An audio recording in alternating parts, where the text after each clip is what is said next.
Saludos amigos, muy agradecido Carlos Arturo Guizarre, un servidor Manuel Jiménez, de su sintonía con esta propuesta de la noche a través de los canales 52 y 22. Hoy es viernes, los viernes tenemos entregas especiales. Henry Ebrard estará con su acostumbrado comentario y análisis económico y Jorge Saades estará con nosotros comentando y analizando igualmente la situación internacional, siempre con la profesionalidad y esos niveles de alto conocimiento sobre estos temas que tiene Jorge Saade. Don Carlos, como siempre, mi saludo afectivo.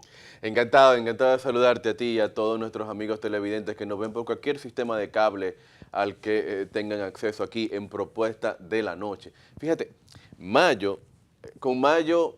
este mes de mayo de 2025, ha pasado algo bastante interesante y es que como el Día de las Madres cayó lo más temprano que podía caer, un 25 de mayo, es, para que sepa, lo más temprano que puede caer un Día de las Madres porque el último día de mayo precisamente es el sábado 31 de mayo.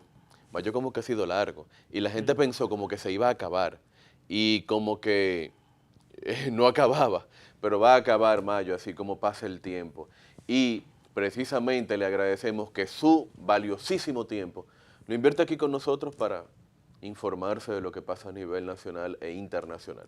Mira, una nota realmente que nos entristece y nos duele es el fallecimiento del periodista Teófilo Abreu.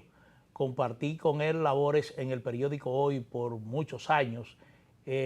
Lo conocí como una persona amable, afable, decente, colaborador, un gran profesional del periodismo. Ahí cubría el área de la salud, incluso fue fundador de una asociación que agrupa a los periodistas del área de salud aquí en la República Dominicana. El Círculo de Periodistas de Salud de la República Dominicana, adscrito y reconocido por el Colegio Dominicano de Periodistas. Sí, él fue uno de los fundadores de esta iniciativa profesional. Tengo entendido que su sepelio fue hoy viernes en la comunidad del Carril de Jaina, donde residía. Así que yo particularmente quiero enviarle desde aquí mis más sinceros pesar a sus familiares, a todos sus deudas. Realmente es una situación que me entristece y, como dije, y me impacta mucho emocionalmente. Siempre compartí con él con mucho respeto, con mucha amabilidad. Como dije al principio, era una gran persona, un gran profesional. Así que descansa en paz nuestro amigo Teófilo Abreu. Mira, y este mes de mayo, como tú dices, es también un mes que se recuerda la libertad en la República Dominicana, porque es el mes, por ejemplo, al final de este mes, donde un grupo de patriotas, de héroes, porque tiene la categoría de héroe, puso fin a la tiranía de Rafael Leonidas Trujillo, que por 31 años soyugó a la República Dominicana bajo la pérdida de libertad, la represión, los crímenes políticos. Es decir, que República Dominicana le puso fin a una historia horrenda este 31 de mayo. 30 de mayo. 30 de mayo de 1961. Así que reconocimiento a esos héroes que complotaron contra la dictadura de Trujillo y que finalmente mataron al jefe y nos dieron la libertad que podemos disfrutar en el día de hoy, Carlos. Matan a Chapita en la carretera. Mataron al Chivo en la carretera. Fíjense, la mejor definición del trujillato la dio una persona que nadie conoce una vez, Porfirio Rubirosa, en quien se basa el personaje de James Bond, incluso. Que fue parte de la dictadura. Sí, claro, uno de los diplomáticos de campo más importantes de la dictadura. Y un playboy. Así es, y en su calidad de playboy va a Hollywood, California, y se lleva a Ramfis Trujillo, el hijo mayor del dictador. Y un anónimo en esa fiesta define el trujillato mejor que nadie. Le pregunta a una persona, mira, ¿quién es ese hombre que anda ahí con Rubirosa?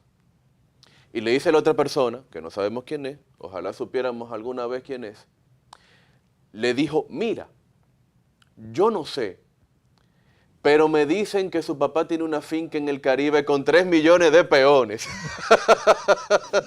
y eso define el trujillato mejor que nadie. Y ojalá no volvamos a esos tiempos, sino que se fortalezca la institucionalidad y la democracia. Pero oye esto, Manuel, también, con autoridad, que los gobiernos aún democráticos Sí, y aún sentados bajo una base institucional puedan ejercer, Manuel, el imperio de la ley. la base fundamental de la democracia es que se cumpla la ley, Así es. porque no se permite el libertinaje. Esa es la base fundamental de lograr una convivencia pacífica. Eso es la base fundamental del sistema democrático. Pero Carlos, mira, República Dominicana tiene en curso no la aplicación de una política migratoria, sino la radicalización de una política migratoria motivada precisamente por una situación que se desbordó, que se le fue de las manos por un cúmulo de ineficiencia, de inobservancia, por parte prácticamente de todos los gobiernos que hemos tenido en estos años. Y comparto tu criterio 100%, pero yo no veo que este gobierno realmente esté tomando medidas radicales. Bueno, yo me refiero con el pero, tema... Pero yo respeto totalmente. No, me refiero al tema, nunca se habían dispuesto, por ejemplo, repatriaciones masivas en la magnitud que está ejecutando el gobierno No, y que informa... Es que nunca se ha cumplido con la ley. Exactamente, pero... Eso es lo que pasa. Pero pasamos por eso y nunca se habían dispuesto, por ejemplo, restricciones al acceso a los servicios públicos de inmigrantes indocumentados. Entonces me refiero a la radicalización cuando toco esas dos situaciones. Pero ¿qué ocurre? En el marco de la ejecutoria de estas medidas, Carlos, en 2 ocasiones, inspectores de migración se han presentado a empresas manejadas por nacionales chinos y resulta que en esas 2 ocasiones se han presentado acciones de violencia en esas empresas, particularmente establecidas en la avenida Duarte de la capital. Así es. Donde tanto los propietarios como empleados de esas empresas se resisten a que los inspectores de migración ejecuten la ley. Hagan su trabajo. El caso más reciente es el caso de la tienda Mudan en la avenida Duarte, que tanto el propietario de esa tienda, un nacional chino, como los empleados se resistieron a que inspectores de migración ingresaran al local y detuvieran a una cantidad significativa de inmigrantes haitianos indocumentados. Estamos hablando que ahí se detuvo a 35 haitianos indocumentados. Entonces, la actuación de migración fue que finalmente se detuvo a esos indocumentados en esa empresa y lo que está anunciando hoy la Dirección General de Migración es que va a proceder judicialmente al sometimiento a la justicia de ese nacional chino. Es una medida correcta porque eso es lo que establece la ley. Usted no puede contratar trabajadores inmigrantes extranjeros sin estar amparado en una documentación, sin su estatus legal estar regularizado en la República Dominicana, pero encima de que usted comete una violación a la ley de migración, también usted ejerce violencia contra oficiales facultados por la ley para practicar esas detenciones en escenarios, en lugares donde pululan o trabajan estos indocumentados. Entonces yo creo que esa acción de la Dirección General de Migración de proceder a someter a la justicia a este chino me parece completamente legal y aplaudible. Sí, hay que aplaudir. Pero yo espero, Carlos, que estas decisiones que se están tomando contra este chino también se ejerzan contra empresarios locales, que igualmente violan la ley de migración y han sido un incentivo para que lleguemos a la situación desbordada que en términos migratorios tenemos hoy en la República Dominicana. Mira cuál es el enfoque. Por lo general se reconoce la importancia de las empresas en República Dominicana. Este es un gobierno pro empresa que también forma parte de una clase política completa que es pro empresa, y qué bueno que eso sea así porque eso es lo que corresponde a la voluntad popular. Tenemos que proteger a nuestros empresarios y a nuestras empresas para nosotros no convertirnos en países como Venezuela o Cuba. Entonces, cuando se fiscaliza a nivel migratorio, se visitan estas empresas y se toma a quien haya que tomar porque está indocumentado, no tiene papeles, está ilegal en República Dominicana y ejerciendo su trabajo, pero se está haciendo todo de la vista gorda, sancionar a las empresas para no afectar unidades productivas de la República Dominicana, sabiendo nosotros lo importantes que son, sobre todo en medio de estas incertidumbres a nivel global. Sin embargo, lo que hace este ciudadano chino es que encima de que tenía empleados indocumentados en su centro laboral, y van inspectores de migración a fiscalizar efectivamente que tiene trabajadores indocumentados, la manera violenta en la que él reacciona realmente desafía a la autoridad. Y yo me pregunto si eso se va a permitir en República Dominicana. Porque si eso se va a permitir en República Dominicana, vamos a ver cómo cerramos este país. Vamos a ver cómo cerramos este país, porque no es verdad que aquí van a venir chinos, suizos, de Mongolia, de Sudáfrica, de donde usted quiera, a hacer lo que le da la gana en este país. Y encima cuando le llaman la atención, se revoltean, como dicen en el argot popular, ¿verdad? Y reaccionan con violencia. Eso no se debe permitir en este país. O la autoridad va a bajar 2 peldaños todavía más. De modo que todo el peso de la ley para este ciudadano chino que a todas luces y en videos que salieron en todas las redes sociales el día de ayer se ve cómo se resiste a la autoridad. Mientras estos agentes de migración están haciendo lo correcto, están cumpliendo con la ley y están haciendo su trabajo. Su trabajo. Lo que se debió hacer 20, 25, 30 años atrás, cuando este país se fue llenando de haitianos, porque parece que a este país no le duele a nadie, que lo dejaron llenarse de haitianos, y que nosotros vemos con horror lo que está pasando en el hoyo de Friusa, pero aquí hay 100 Friusa, y todo el mundo lo sabe, y las autoridades se hacen de la vista gorda,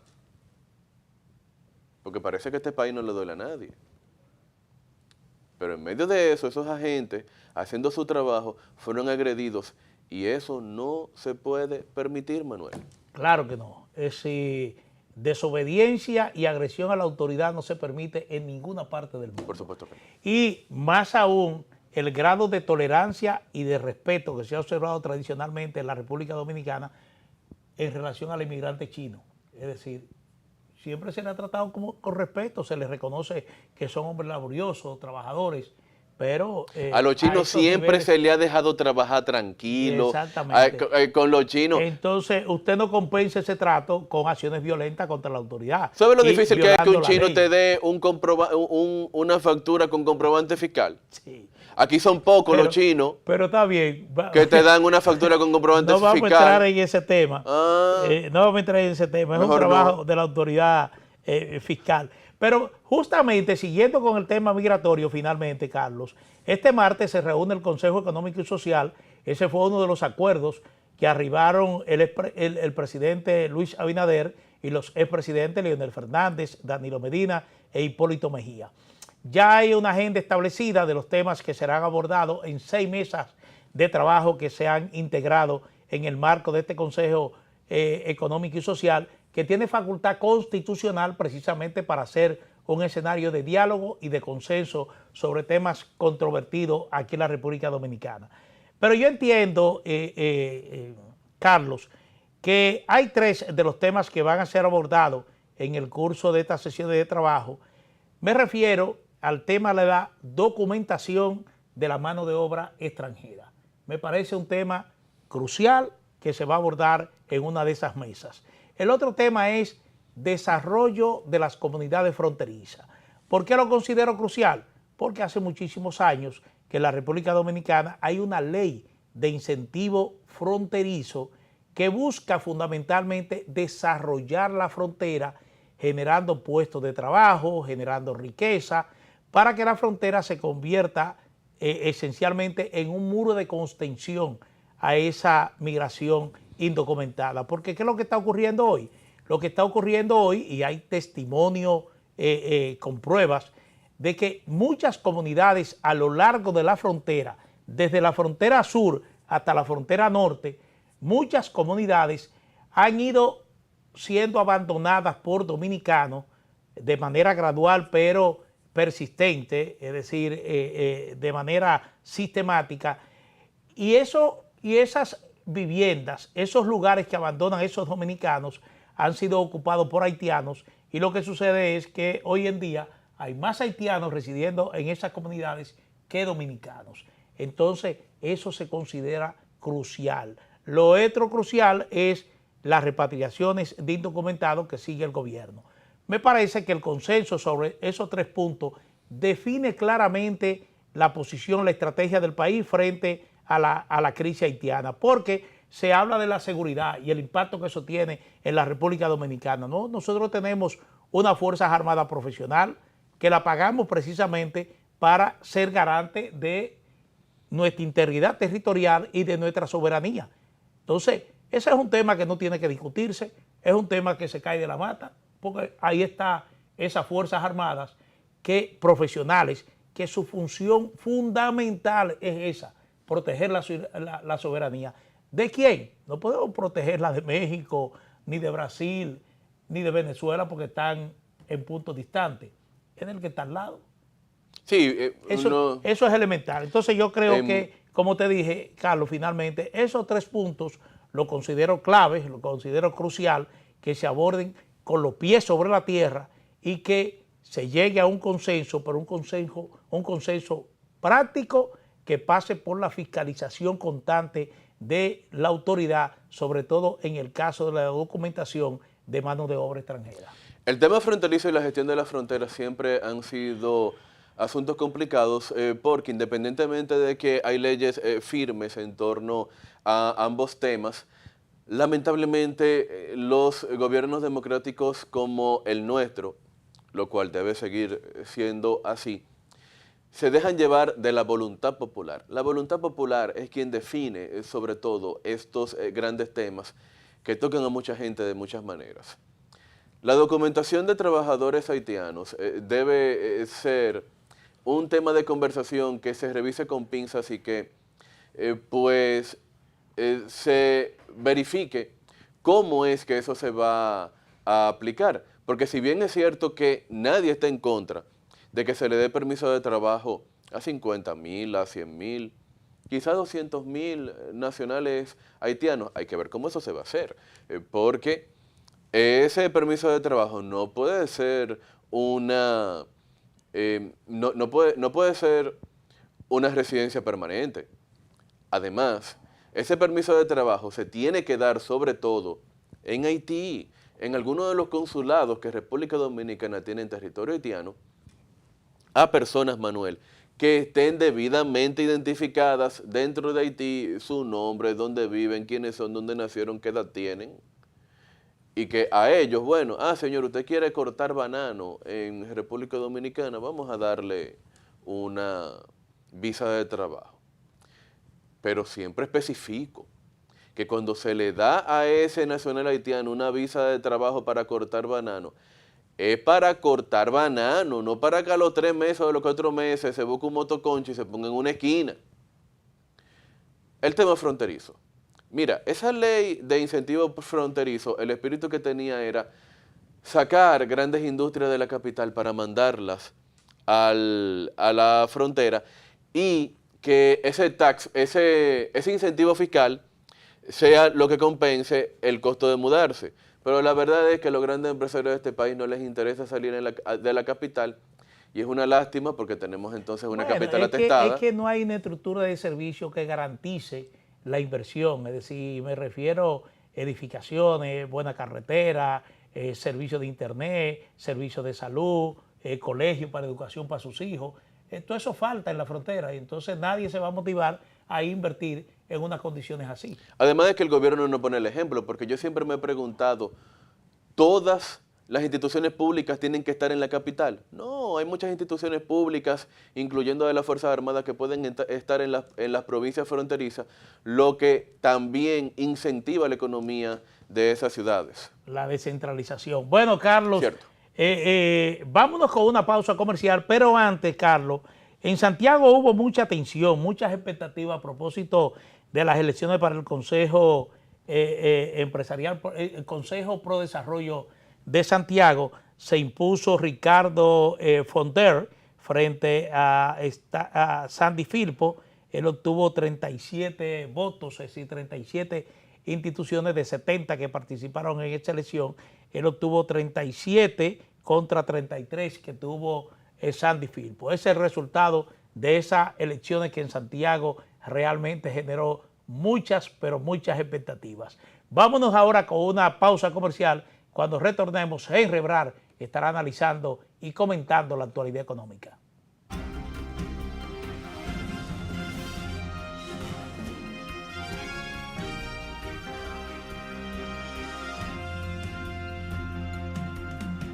Lapropuestadigital.com, un medio digital alternativo de contenido amplio, variado y de calidad, de actualización permanente, una interesante oferta de información nacional e internacional, análisis, reportajes, artículos de opinión, videos y otros contenidos de actualidad. Toda la información y el análisis están aquí. Lapropuestadigital.com. En la mañana con Teleimpacto. En la mañana con Teleimpacto, un espacio de análisis, entrevistas y comentarios sobre el acontecer nacional e internacional. Nelson Encarnación, Manuel Jiménez, Gregory Caimares, Graciela Fontaneto, especialista en medicina estética, y Argenis Viñas, hablándonos de cine. En la mañana con Teleimpacto, de lunes a viernes, de 7 a 9 de la mañana. También síguenos en YouTube.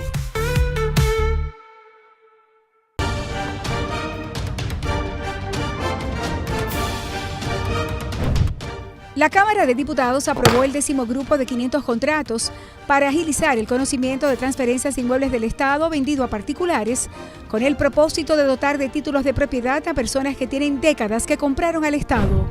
Además, refrendó la conformación de la Comisión Especial que estudiará el proyecto de ley del Cuerpo Especializado de Persecución de Delitos Migratorios. Asimismo, fue escogida una comisión bicameral para el estudio de la modificación a la Ley General de Salud 42-01. Igualmente, la comisión bicameral que estudia la modificación a la Ley sobre la Seguridad Social inició un ciclo de trabajo al que fue invitado Eddie Olivares, ministro de Trabajo, y acordaron celebrar vistas públicas por región. También recibió una delegación de parlamentarios ucranianos para afianzar las relaciones entre ambos países, encuentro que Alfredo Pacheco, presidente del órgano legislativo, calificó de suma importancia. Y más de 30 comisiones trabajaron diferentes iniciativas de ley. Aprobado. Cámara de Diputados de la República Dominicana. Para la República Dominicana. Mucha gente no sabe eso.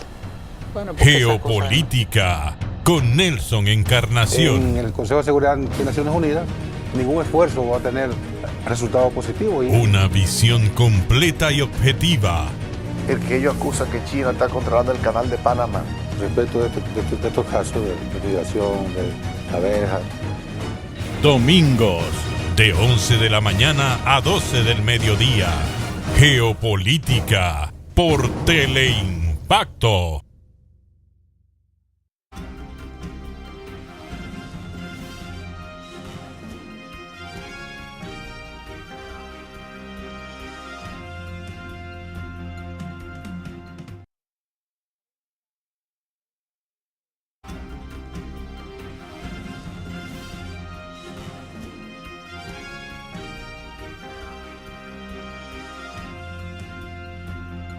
Bueno, como le adelanté antes del cambio, Henry Ebrard ya está listo para llevarnos su comentario con notas de interés en el campo económico. Adelante, don Henry. Si de algo saben las abejas, es de flores. Hay de todo tipo y para todos los momentos. Lo importante no es solo su color, tamaño o forma, sino lo que hace sentir cada una. Y para esos sentimientos trabajan. Igual que el Banco Central, que trabaja para hacer florecer la economía y que sientas estabilidad. Para ese sentimiento de tranquilidad. Para ese sentimiento de crecimiento y desarrollo. Para que la primavera llegue a todos los sectores y los planes de muchos den grandes frutos. Banco Central de la República Dominicana, 75 años trabajando por una estabilidad que se siente. ¿Qué tal, amigos de Propuesta de la Noche? Yo soy Jorge Barro, un placer estar de nuevo con todos ustedes para comentar lo que acontece en el mundo económico y financiero, tanto en lo local como en lo global. Eso son los lunes, miércoles y viernes. Los viernes, tema especial, y sin duda alguna tenemos que comentar una publicación muy importante del día de ayer, cuando el Banco Central dio a conocer de manera preliminar, pero generalmente sabemos que esos números preliminares prácticamente terminan siendo los números finales, cómo le fue a la economía dominicana en el mes de abril 2025 y por ende cómo está cerrando este primer cuatrimestre, o sea, ese periodo que va de enero a abril 2025.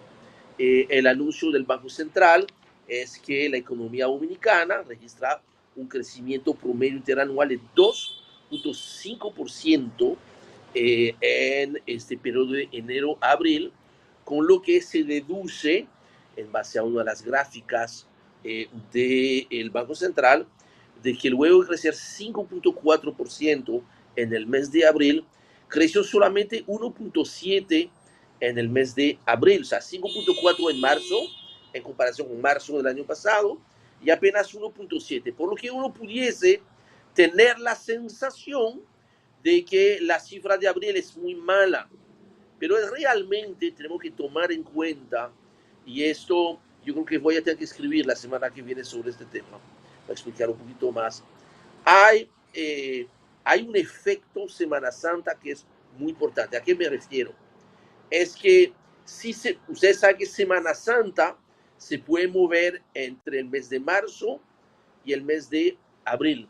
Puede ser a mitad de marzo o puede ser, como fue este año, relativamente tarde, en la segunda quincena de abril. ¿Dónde está el problema? Es que cuando en 2 años consecutivos Semana Santa no cae dentro del mismo mes, que es precisamente lo que ha acontecido en el 2023, en el 2024, en el 2025. En el 2025 celebramos Semana Santa, ¿verdad?, en abril, mientras celebramos Semana Santa en marzo, en 2024, pero sí en abril, en el 2025. Producto de esto, ustedes pueden ver, y fue interesante que así el Banco Central publicara esa data, aunque no lo menciona curiosamente en el comunicado, porque una de las principales explicaciones del desempeño relativamente bajo del mes de abril es que precisamente el mes de abril del año pasado fue el mes de mayor crecimiento, 8.5%, porque precisamente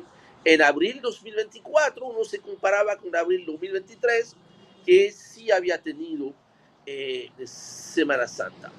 Entonces, yo creo que ahí lo que es importante ver es comparar entonces el mes de abril 2025 con el mes de abril 2023 y así sucesivamente hacia atrás, para entonces se poder ver, sin el efecto de Semana Santa, cuál ha sido el crecimiento. En este sentido, parecen indicar las cifras del Banco Central que lejos de desacelerar, la economía dominicana ha estado reacelerando. ¿A qué me refiero? Que efectivamente, si usted compara abril del 2025 con abril del 2023, hay un crecimiento que es superior al 10%, cosa que no ha sucedido en los últimos 10 meses. Para eso vamos a tener que esperar, obviamente, los datos del mes de mayo para ver qué ha pasado. Eso no quita de que efectivamente una de las preocupaciones para el tema del crecimiento tiene que ver con el crecimiento de un importante sector, que es el sector estuvo bajando un 9.2%, que con eso cierra un 5.6%, con lo que cierra un crecimiento negativo de un 2.3%. Otro sector que está con crecimiento negativo, que es el sector de explotación de minas y canteras, menos 2.2%, pero eso indica de que en el mes de abril estuvo creciendo 5.3%.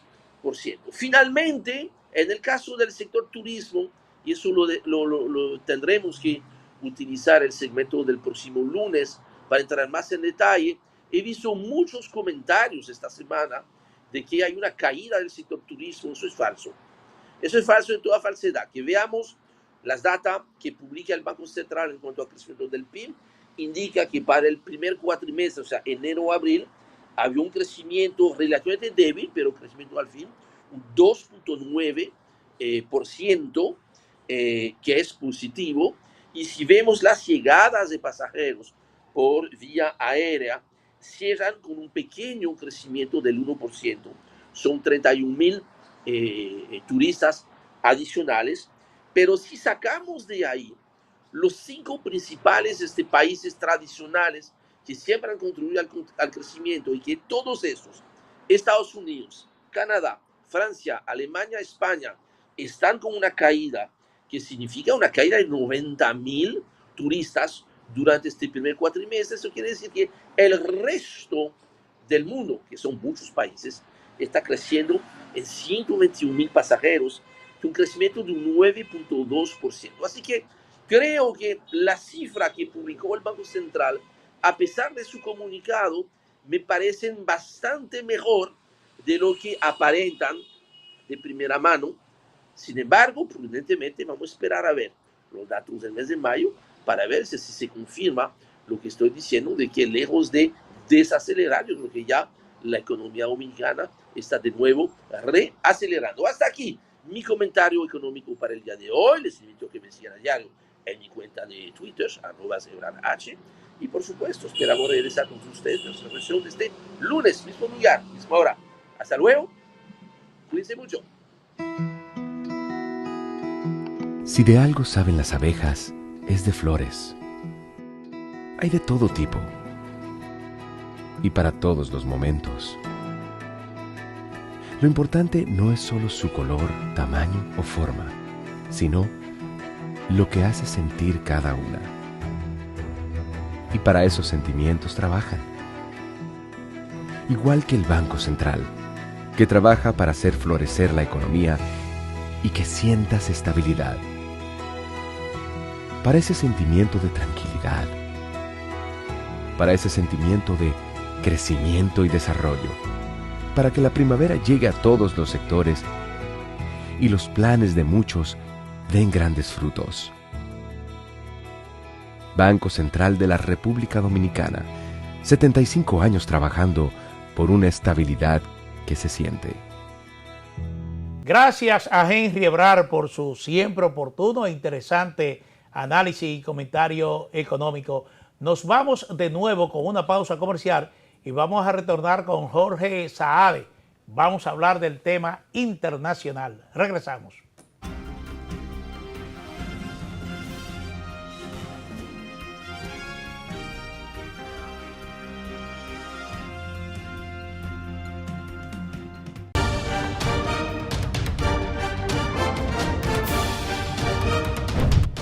La Cámara de Diputados aprobó el 10º grupo de 500 contratos para agilizar el conocimiento de transferencias inmuebles del Estado vendido a particulares, con el propósito de dotar de títulos de propiedad a personas que tienen décadas que compraron al Estado. Además, refrendó la conformación de la Comisión Especial que estudiará el proyecto de ley del Cuerpo Especializado de Persecución de Delitos Migratorios. Asimismo, fue escogida una comisión bicameral para el estudio de la modificación a la Ley General de Salud 42-01.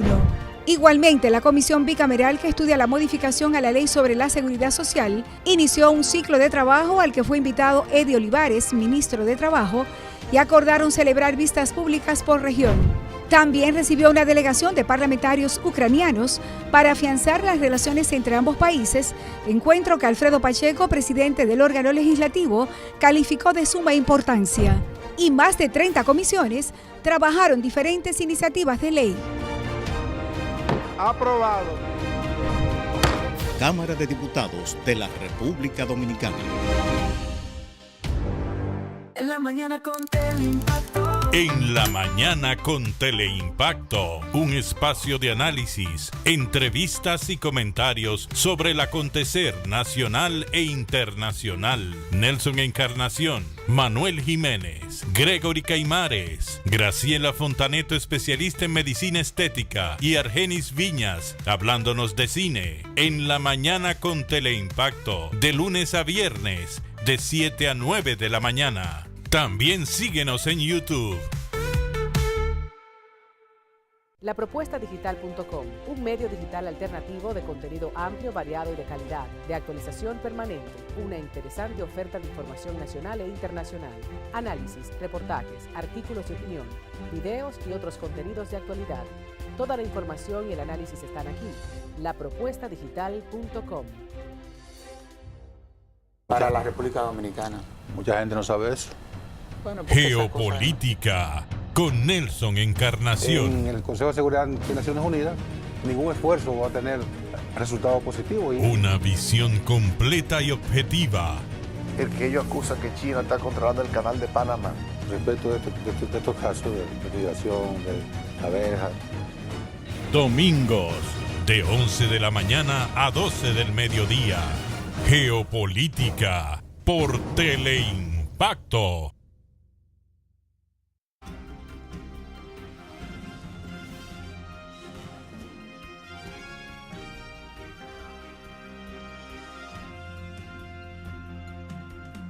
Bueno, cada viernes para Carlos Arturo Guizarre y un servidor, Manuel Jiménez, es un gran placer, sobre todo porque nos alimentamos bastante bien de los temas internacionales que están en curso, de su impacto, sus consecuencias, con Jorge Saade, que es nuestro experto en temas internacionales, que cada viernes comparte con nosotros y con ustedes precisamente esta agenda internacional. Jorge, como siempre, nuestro saludo y agradecimiento por estar aquí en Propuesta de la Noche. Muchísimas gracias por esa presentación y a ustedes televidentes de Propuesta de la Noche.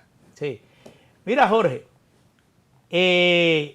un tribunal federal de comercio en Estados Unidos decide bloquear la aplicación de aranceles generalizados del presidente Donald Trump.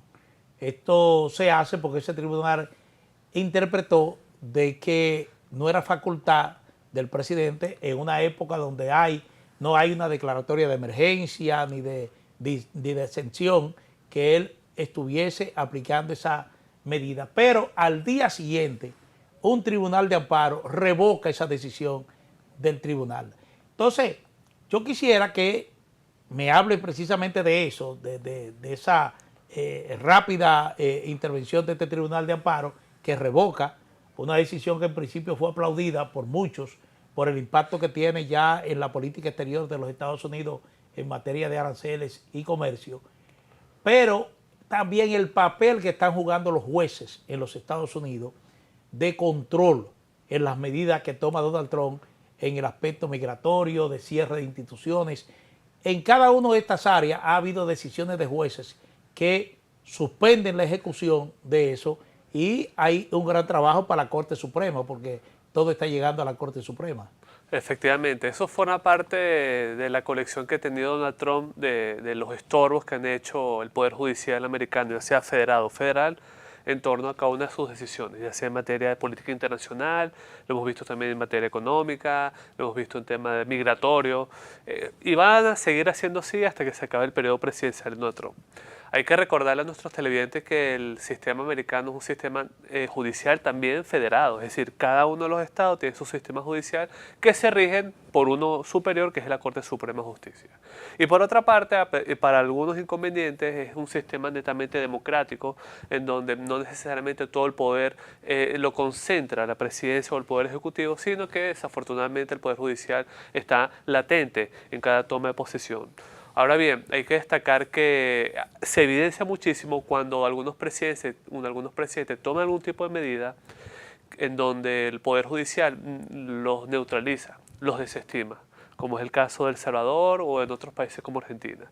Igualmente hay que señalar, remarcar, de que últimamente hemos visto cómo el Poder Judicial ha intervenido en los temas políticos, bien, en los temas de política de Estado, para hacerse sentir en ese tema de la lucha de poder dentro del sistema político que vive la mayoría parte del mundo.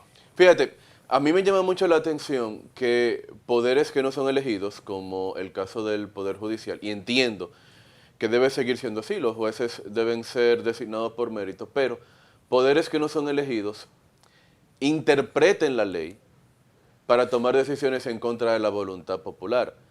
¿Qué tú opinas sobre esto? Si realmente es factible que haga ese contrapeso el Poder Judicial, cuando no se trata de cosas que en firme prohíbe o permite la ley, sino que de acuerdo con la enumeración de derechos, esos derechos se interpretan. Efectivamente, hay que recordar de que es muy difícil llevar a la práctica una democracia directa. Es decir, donde los ciudadanos todos los días tienen que tomar decisiones mediante una especie de referéndum en torno a las políticas públicas, gobernanza y gobernabilidad. Por eso eligen a sus representantes, en este caso la presidencia, y elige en su defecto a los jueces que forman parte de la Corte Suprema. Porque si es así, entonces volvemos al contractualismo, donde son los individuos que toman las decisiones y a partir de eso empieza a gobernar un país. Lo hemos visto en los sistemas parlamentarios que así no funciona el tema de las tomas de decisiones. Mientras más centralizada es el poder, mayor va a ser la efectividad del tema de gobernanza y gobernabilidad, sin duda alguna. Bueno, pero es que la propia Constitución de los Estados Unidos no garantiza un poder ilimitado al presidente de la República. Es decir, ese poder del presidente de la República está limitado por lo que establece la Constitución de los Estados Unidos y los jueces, en este caso, lo que ofrecen es un mecanismo de control y de garantía de que lo que esté establecido se cumpla. Eso yo lo veo así, porque en el caso de Donald Trump, si tú le dejaras absoluta libertad para hacer todo lo que él se le ocurre, yo me imagino que Estados Unidos terminaría en un gran desorden. Y tú sabes que ese tema de la justicia es algo que está tomando una gran primacía, por lo menos en la política de nuestro continente americano, porque el próximo domingo México va a votar por todos y cada uno de sus jueces, algo que no tiene precedentes en el mundo, que todos, estamos hablando más de 880 jueces. Y cada uno de los jueces van a ser colocados en sus puestos por voto popular directo. Y entonces yo me pregunto, ¿cómo va a ser la administración de justicia cuando hay un cuestionamiento entre jueces nombrados por mérito que luego van en contra de la voluntad popular o jueces supeditados específicamente a la voluntad popular aunque no tengan mérito? Pero mira, Carlos, escúchame, Jorge, desde que se inició esta reforma que fue en el gobierno de López Obrador, sí, hubo mucho cuestionamiento por parte de partidos políticos y de entes de la sociedad civil en México, porque México tiene una condición especial. Se garantizó que en el apoyo de estos jueces no debe primar ningún apoyo político, por ejemplo, de partidos políticos. Pero ya eso se está cuestionando. De hecho, hay a partidos políticos que sí apoyan jueces. Pero el caso más peligroso en México es el narco. El poder del narcotráfico en México es muy decisorio y muy influyente por cualquiera de las dos vías, por el poder del dinero, por la amenaza. Entonces, ¿cómo tú garantizas que ese brazo del narcotráfico no te distrae de muchos de los jueces que este domingo se postulan para un cargo en la magistratura? Es decir, ¿quién garantiza eso? Ambos temas, lo que está hablando la Constitución y el tema de la soberanía del pueblo y lo de ahora de los jueces, responde esa diatriba, ese dilema antiquísimo que ha existido en las ciencias políticas y la sociología del tema de la institucionalidad con el personalismo. Bien, en el caso mexicano, eso fue una especie de respuesta por parte del partido Morena, desde esa presidencia, de llevar a cabo una especie de revolución, pero en este caso fue una evolución, no necesariamente positiva, hay que esperar los resultados para hacer un cambio drástico en el sistema, ya que vieron de que el sistema judicial ha estado corrompido todo este tiempo, vamos a llevarlo al poder electoral, que creo que en Bolivia también se hace, y vamos a ver qué son los resultados, partiendo de la tesis de que es mejor hacer algo que no hacer nada. En Estados Unidos también. Sí, pero en Bolivia y en Estados Unidos se vota por algunos jueces. Algunos jueces, lo que no tiene precedentes con el caso mexicano es que ahora se va a votar por todos y cada uno de los jueces. Efectivamente, y partimos también de esa teoría de que las federaciones, las corporaciones, las organizaciones sociales, de igual manera los movimientos estudiantiles, no debería haber ningún tipo de vínculo con partidos políticos, ni mucho menos con narcotraficantes, pero desafortunadamente no ha habido ese control importante y sí lo va a haber y lo va a ocurrir en el sistema judicial. Un elemento que se resalta, y me parece que algunas agencias de prensa internacionales lo están destacando, es de que dicen que los mexicanos este domingo van a escoger 800 y pico de jueces. Así es. Que prácticamente ni lo conocen, porque se limita mucho el tema de la campaña política al uso de redes sociales, se le limita mucho el acceso a los fondos para cuestiones de campaña, pero precisamente ahí es que está el tema. Entonces, algún partido político puede influir para que determinados jueces en determinadas regiones o demarcaciones sean finalmente electos, pero así como un partido político puede influir, en México hay áreas grandísimas donde el poder del narcotráfico ni siquiera el Estado lo controla. Efectivamente, y como tú dijiste, tiene bastante influencia dentro del país. Hay que recordar que no solamente en nuestro hemisferio, sino en todo el mundo y en los últimos años ha habido una especie de desgaste electoral en donde las personas no recurren tantas veces a las elecciones y prefieren solamente votar en el presidencial.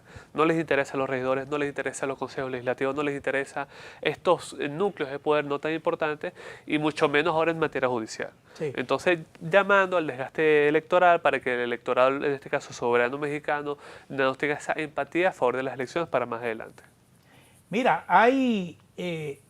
está anunciado hoy una rueda de prensa, probablemente ya a estas horas esa rueda de prensa se ha producido, donde van a participar Donald Trump y Elon Musk.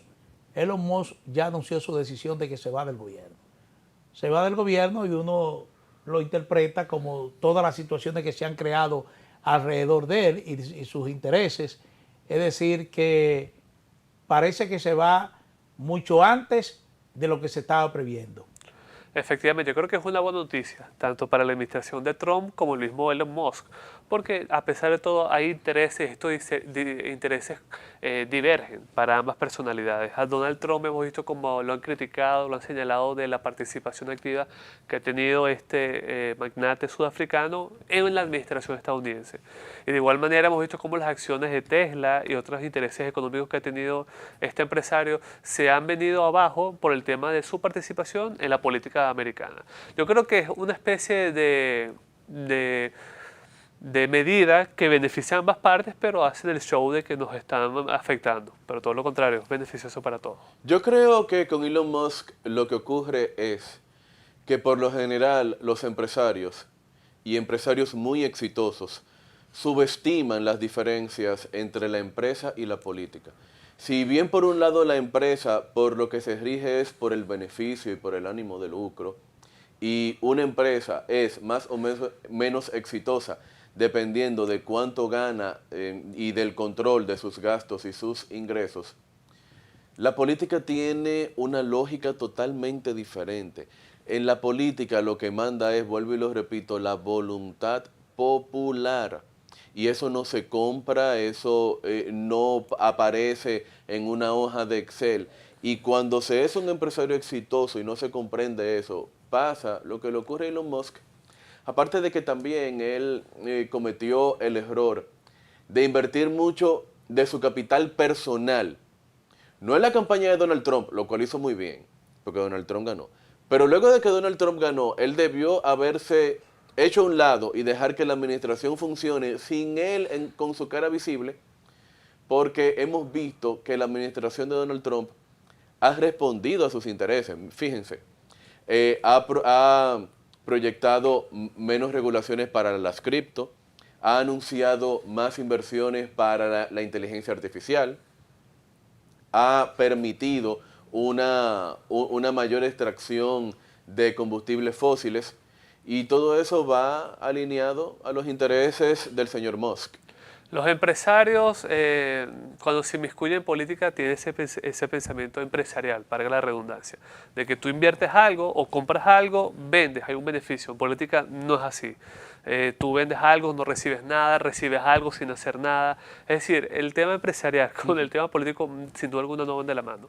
Todo lo contrario, quedan corrompidos, quedan con las tablas en la cara porque se percatan y se dan cuenta de cómo es la realidad en el tema político. Ahora bien, el caso de los Musk, y no es ningún secreto para nadie, ustedes muy bien lo saben, que hay muchísimos empresarios que han participado en política tras bastidores. Invierten en cuáles son sus especies de alfiles, cuáles hay que invertir en cuáles de sus candidatos a favor de sus intereses, pero los Musk ha ido más allá, ha ido a la participación de la política.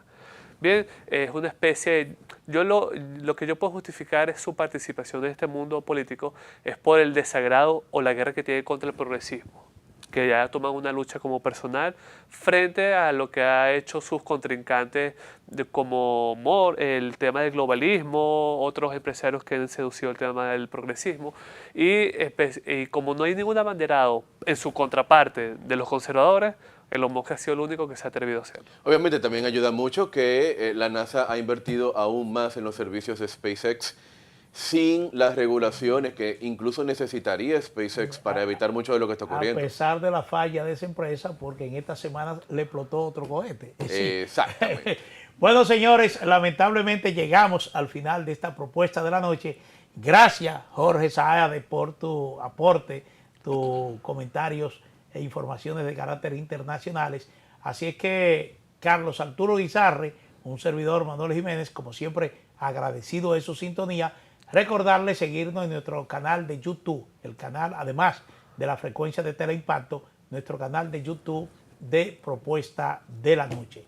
Así que solo nos resta desearles buenas noches y buen fin de semana.